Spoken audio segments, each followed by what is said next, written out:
Alright folks, I just went and got 2 new batteries from my 89 International wrecker, and I figured we would throw them in this thing and see if we can get it to fire. Being a diesel, it's either going to start up real quick or it's going to need bled and not start up quick at all. So I don't think it's going to be any in between, but you never know. So anyway, I'm going to set up, throw the batteries in it, and see if we can get it started. The other thing, it's kind of weird. I had never messed with one of these trucks or even seen one that didn't have a turbo. And then I noticed that a lot of people in there had never seen one that had a turbo. So that's kind of a weird thing. But you know, 8.2s they're pretty popular, but you don't see them, you know, every day, that's for sure. But some of the ones that I remember were military too, so I don't know what they were even in originally. But you know, like I said, first one, I never messed with one in a school bus. I would say the school buses probably don't have turbos either, but you never know.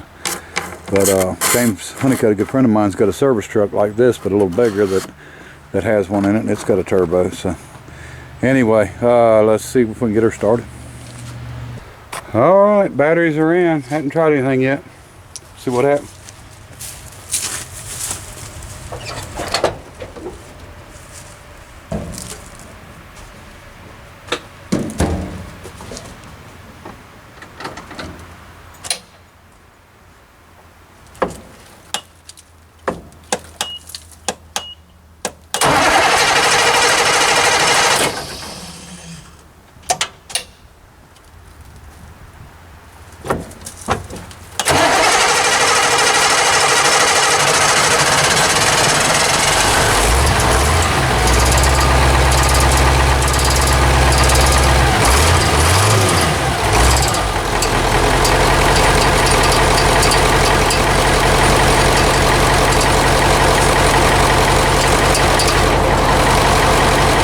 Well, fired right up. You hear what sounds like something hitting the fan.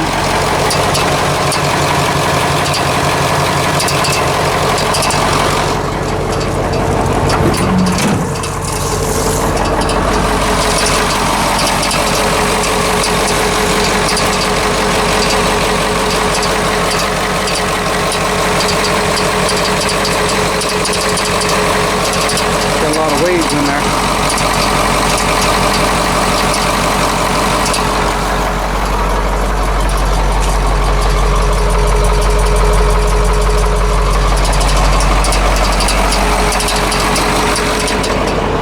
Quiet diesel.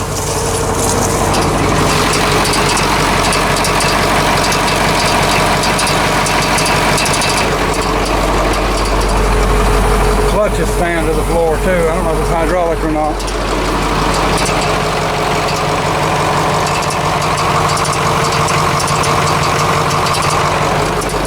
See it. Shouldn't be hydraulic.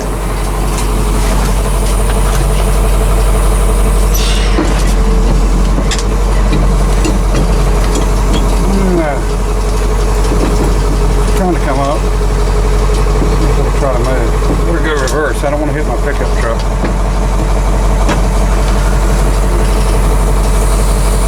I'm gonna kill it.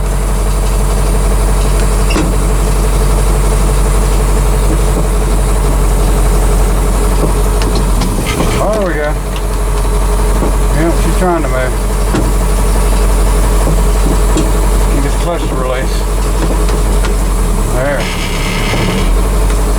little tight from sitting, I believe.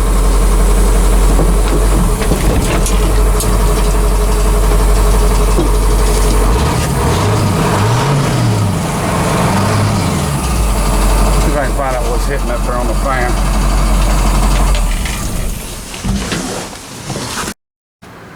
Okay, so we finally got the shroud to quit hitting the fan. And we're going to fire it up one more time here. I'll show you the oil pressure. Oh, it's dusty. Bolt gauge is working. Oil's right on 0. Jumps up to about 40 pounds at idle, 45 pounds, 40 I guess.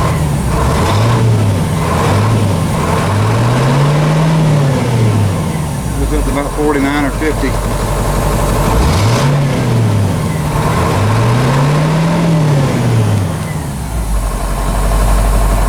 Don't jump up real high, but alright.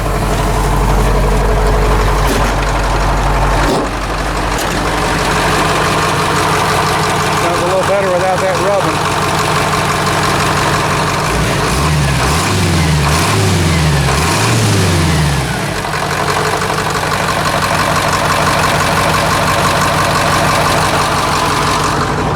She runs good, don't smoke.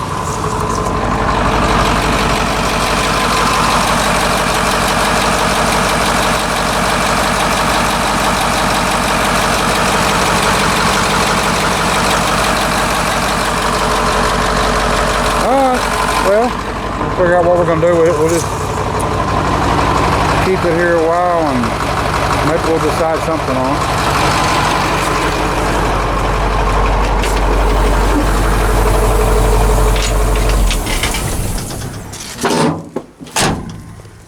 Time to get my batteries out and put them in my wrecker, but yeah, I don't definitely don't hear any issues with that engine, and like I said, it was supposed to be a really low mile reman engine, so I know a lot of people would put on there that they didn't like them, you know, they had gasket trouble and stuff, but you know, it is what it is.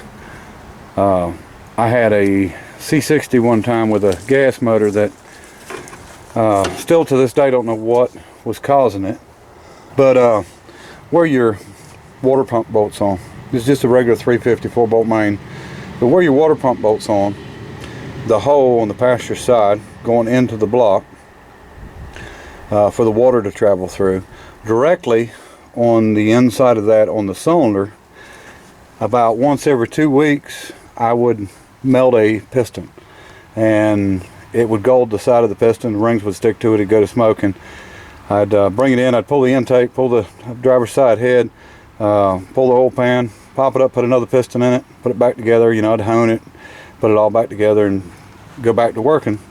And I got to where I could do it pretty quick because it kept on it. And I don't know if there was a crack in the cylinder wall or, you know, what the issue was. To this day I don't know what the issue was.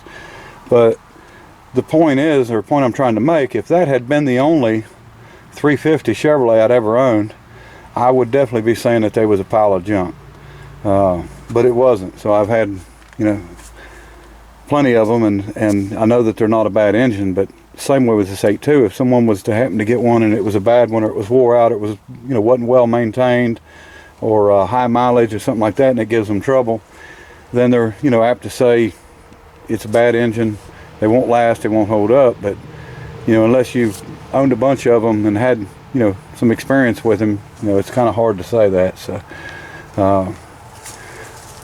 you know, well, like I said, I don't have a clue what I'm going to do with the truck or the motor, transmission, or anything like that. But truck really needs a lot of work, and it's in rough shape.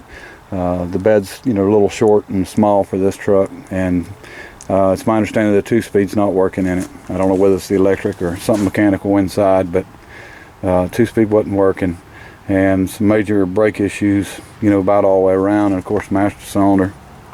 And it's just an old truck, you know, it's not there's not a lot of value to it, fixing it and selling it, so not enough for me to take the time to mess with it. I would actually be better off running, you know, using the engine and you know, selling the parts, selling the doors, selling the windshield. It's in good shape, and you know, these are really easy to pull, and they're actually not bad to put in either. And the dash is busted like all of them, and but you know, there's a few parts left. But I can use the fuel tanks on other stuff, them step tanks, and you know, I think maybe the toolboxes, they're pretty rough, but might be usable. Somebody might want them, craftsmen. So anyway, we'll figure out what we're going to do with it, but at least it does start and run good like it was supposed to, or like it was, you know, the last time it was parked many years ago. So you can see the green mold look on this one too, but algae, fungus, whatever it is. But anyway, appreciate everybody watching, and till next time, bye.